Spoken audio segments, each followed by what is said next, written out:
Good afternoon folks, welcome to Visordown. My name is Toad and today we have been riding the Versys 1100 SE.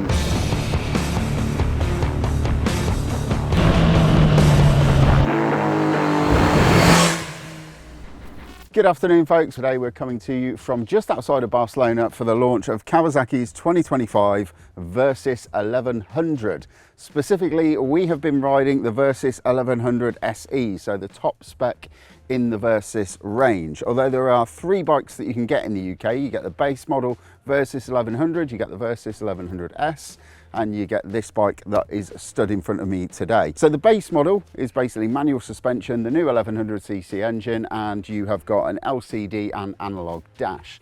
The S and the SE also gain a new TFT, a much larger screen. They also got heated grips, handguards, and quick shifter as standard, and the SE, if you opt for that one, gets the Showa Skyhook suspension system, which is semi-active and electronically adjusted if you want it to. The base model comes in at 11,899. The S comes in at 13,649 in the UK, and the top spec SE, as I've been riding it today, comes in at 15,649. It's quite important to know, or it's worth remembering, that the SE model, the top spec model with the Skyhook suspension, the heated grips, everything else, the TFT, is actually less than the base model BMW GS, the R13 GS, and also less and the Multistrada stock model. It's actually cheaper than both of those, and it's actually got a slightly higher specification than both of them.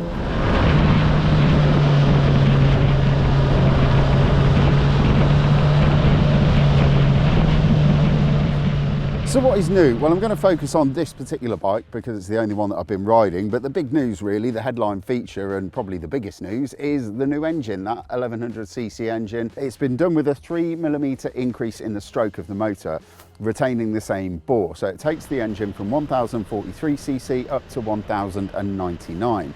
That means power is going from 120 bhp up to 133, and you also get more torque as well, which is going from 75 pound-foot of torque up to 82.6 pound-foot of torque.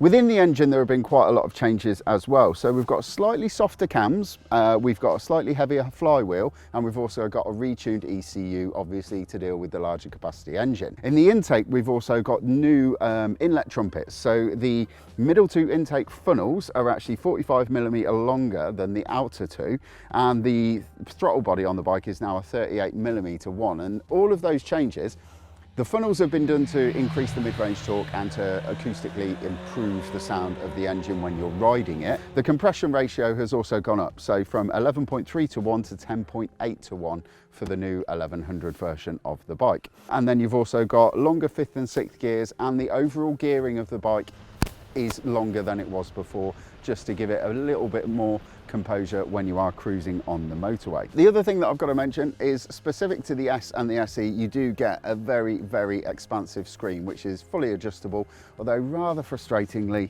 you can't do that on the fly, but we'll cover all of that when we go through the full review in a moment. So I'm going to talk about the engine because it really is the biggest change for this year's model. It is still a luxurious thing to ride. The mid-range pull on it is just intoxicating.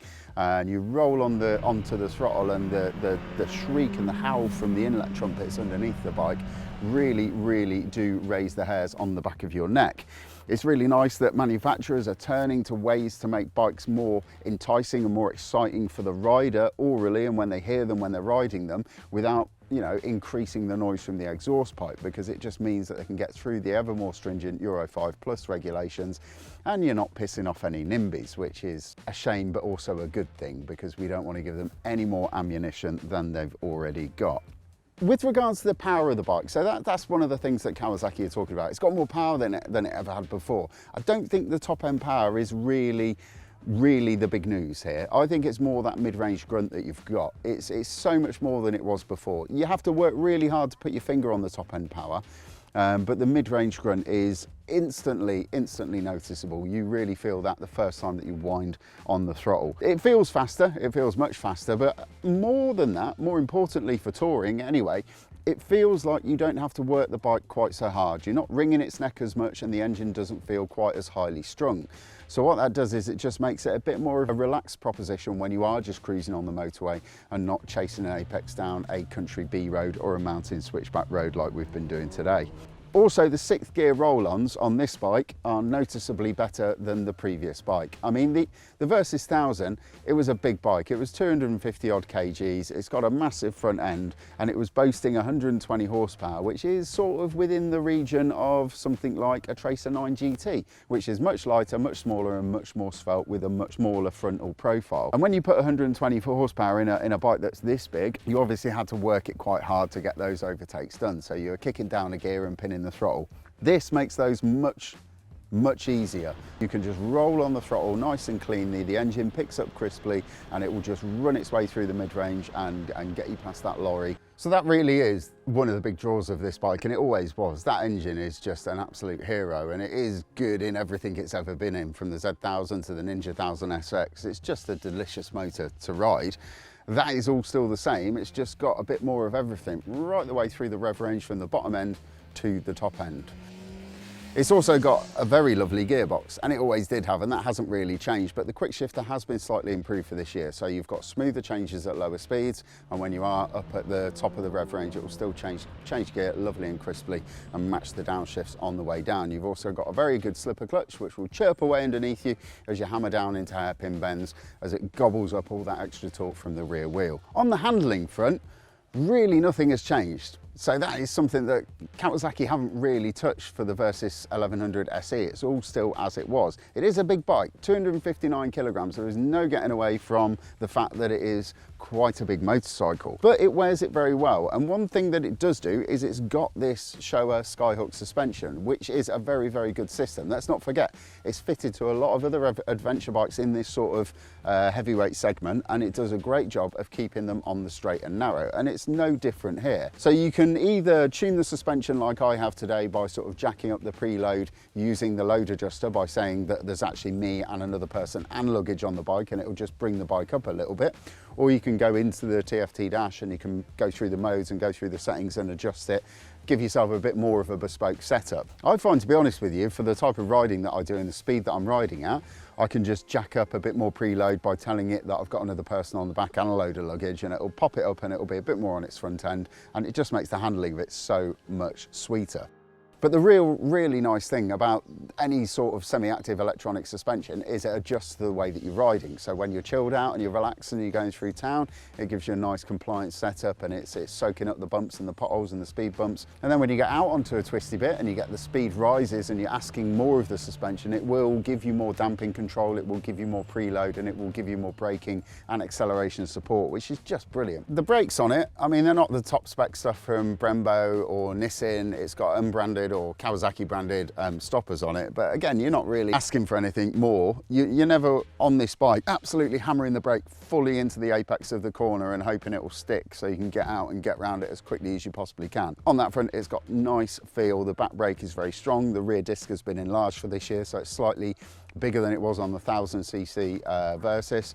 So there's bags of braking power at the front and at the back, and it is a bike that sort of, it rewards you if you get on both brakes at the same time, release the front brake as you're getting into the corner and just hang on to a bit of the rear brake, and it just sort of settles the bike on the suspension. On the riding mode front, because we have got a full suite of riding modes on the dash, you've got sport, you've got road, you've got rain, you've got, you know, custom, you can go in and change them all around. I literally spent most of the day in just the standard road riding mode, which I'm normally up in the sportier riding mode. But to be honest with you, when I did go into sport at the end of the day when we were doing our independent ride, there wasn't really any difference between the two. You've got a slightly sharper throttle connection, power still feels the same, but On the roads that we were riding, didn't feel any quicker at all, didn't feel any faster than when I was in the road mode. And the road mode's got this nice compliant throttle action, it's not too snatchy, it's not too jerky. And definitely if you're touring, it's going to be the one that you're going to use because it's just the most comfortable and the most compliant. Going to move on to that really, the comfort of the bike, because that's one of the things that people love about Versys is the fact they can stick themselves on it, they can stick someone on the back, they can pack it up with luggage and they can just go off and head off across Europe. Again, nothing has really changed. Its seat comfort's very good, it's nice and roomy down below, you've got loads of room up the top with some of the widest handlebars I've ever seen on a motorcycle.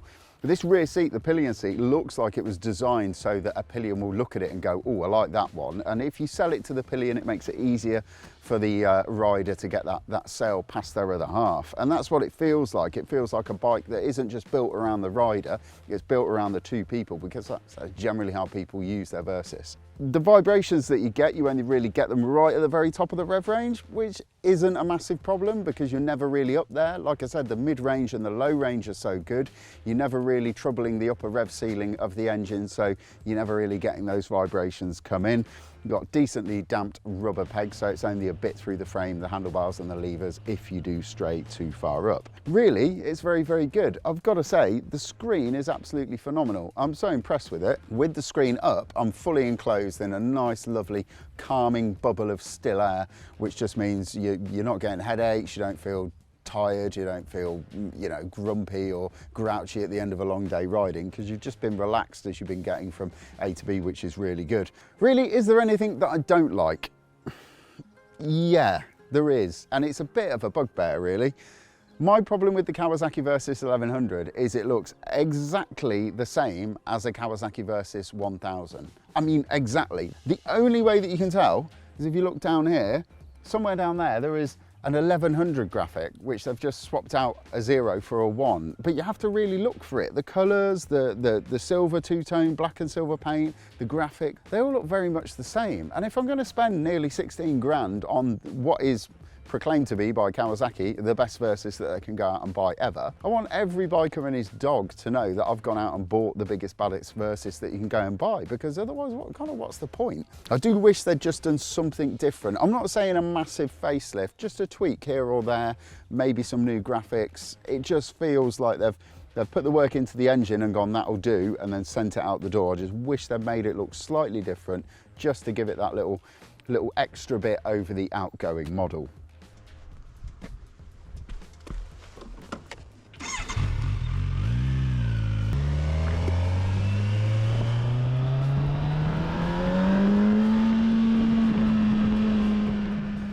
So there we have it, that's the Kawasaki Versys. What is my verdict on it? Well, I mean, this is it's a bit of an outlier it is still a bit of an outlier in this large capacity, heavyweight adventure, sporty touring category. Everything else basically from Ducati, V4, KTM, V-twin.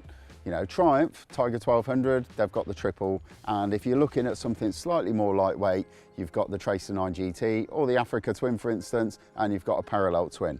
None of them offer an inline 4-cylinder engine, and you get something from an inline 4-cylinder engine, a certain exotic refinement that you don't get from a V4 or a cross-plane twin or a V-twin or an inline 3-cylinder. You just don't get that really delicious mid-range roll-on howl as you are opening the thing up. And that is here now.